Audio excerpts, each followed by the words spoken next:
Hello guys, আমার একটা মিষ্টি দর্শক প্রতিদিন কমেন্ট করে ছানার মিষ্টি দাও, ছানার মিষ্টি দাও। তো আজকে আমি বাধ্য হয়ে বানাইতে চলেই এসেছি। আজকে বানাবো শালার কাঁচাগোল্লা মিষ্টি। এই মিষ্টি বাচ্চারাও তৈরি করতে পারবে শুধুমাত্র যদি ছানাটা পারফেক্ট ভাবে তৈরি করতে পারে। তার জন্য দেখো একটা প্যানের মধ্যে আমি দিয়ে দিচ্ছি 1 লিটার ফুল ক্রিম দুধ। আর গাইস, ছানা ভালো পরিমাণে পেতে হলে অবশ্যই ফুল ক্রিম দুধ দিতে হবে।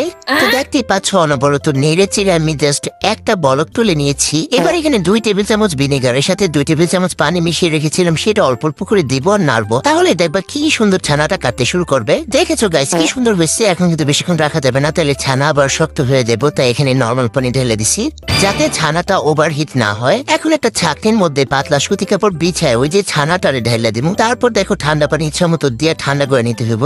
এতে করে আরে গাইস ছানাটা দ্রুত ঠান্ডা হয়ে যাবো। এবার হচ্ছে দেখো পানিটাকে চিপে চিপে ভালো করে ফেলে নিতে হবে। আর এভাবেই আধা ঘন্টা রেখে দিব। আধা ঘন্টা পর আমি একটা প্লেটের মধ্যে ছানাটা নিয়ে নিছি। আর দেখে নিশ্চয়ই বুঝতে পারছো কতটা পারফেক্ট হয়েছে। ছানাটা একদমই সফট, মিষ্টি তৈরি করার জন্য কিন্তু একদমই পারফেক্ট। এরপর ছানাটার ইচ্ছা মতো মধ্যা নিয়ে 2 ভাগ করে নিছি। এখন এবার দিয়ে দিব 1 টেবিল চামচ চিনি। চিনিটাকে ছানার মধ্যে দিয়ে জাকনা ক্রিস্টালে মিশিয়ে নেব। দেখো মিশানো হয়ে গেছে। এবার এই ছানাটাকে আমি কি করব, একটা প্যানের মধ্যে আবারও দিয়ে দিব। এখন চুলা আঁচটাকে একদম লোতে রেখে 2 থেকে 3 মিনিটের মতো ছানাটাকে জাল করব। দেখো পানি ছেড়ে দিয়েছে কারণ চিনি দিয়েছিলাম। এই পর্যায়ে এখানে দিয়ে দিব গাইস 1/3 কাপ পরিমাণ কনডেন্স মিল্ক। এবার ইচ্ছা মতো গুটাগুটি করতে থাকবো যতক্ষণ না এটা শুকায় যায়। মানে শুধু ইচ্ছা মতো গুডবার যখন দেখবা প্যানের গা ছাইড়া দিতেছে ওই পর্যায়ে এটাকে উঠাই নিবা। দেখো এই যে সুন্দর করে শুকায় গেছে। এবার আমি প্লেটটা নিয়ে নিছি। এখন ওই যে অর্ধেকটা ছানা উঠে রাখছিলাম না, সেই ছানাটা দিয়ে যে এই মিশ্রণটা হালকা গরম থাকা অবস্থাতে মিশিয়ে নেবো। জায়গাটাকে স্টাইলে মিশিয়ে নিয়েছি। এবার এখানে নিয়েছি একটা চামচ।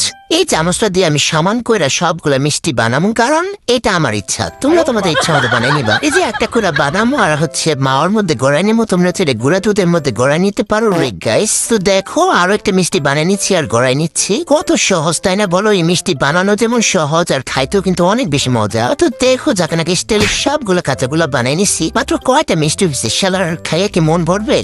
যাই হোক, নিজের বানানোর জিনিস বললা কথা। একটু বড় লোকের স্টাইলে জাফরান দিয়ে একটু ডেকোরেশন করে নিয়েছি গাইস। তো আমি আমার সাঙ্গুপাঙ্গু নিয়ে খেতে থাকি। তোমরা অবশ্যই বানিয়ে খেও আর যাওয়ার আগে লাইক কমেন্ট শেয়ার করে যেও।